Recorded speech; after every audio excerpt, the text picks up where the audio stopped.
প্রায় ১০০ বছরের ঐতিহ্যবাহী এই ইফতার পাড়ায় বিশেষ আকর্ষণ হলো বড় বাপের পোলায় খায়, ঠোঙ্গা বইরা লইয়া যায় এমন স্লোগান দিতে শোনা যায় চকবাজার ঢুকলেই।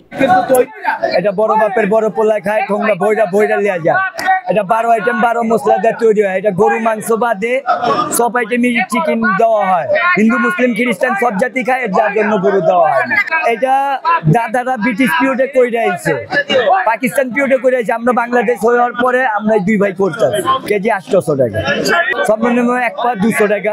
বছর ঘুরে প্রতিবার পবিত্র রমজান মাসে জমে ওঠে ঢাকার ঐতিহ্যবাহী ইফতার বাজার। আর ঢাকার সবচাইতে বড়, বৈচিত্র্যপূর্ণ এবং জনপ্রিয় ইফতার বাজার হলো পুরান ঢাকার চকবাজার। আমার এখানে সুতি কাবাব আছে, বড় বাপের পোলা আছে, আবার খাসির লেগ রোস্ট আছে, মুরগি আছে, তারপরে কোয়েল পাখি আছে, সব আছে।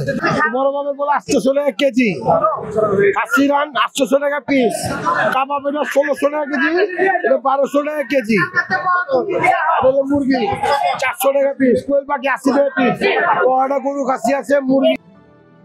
দুপুরের পর থেকে শাহী মসজিদের সামনে রাস্তায় বসতে শুরু করে ইফতারের হাট।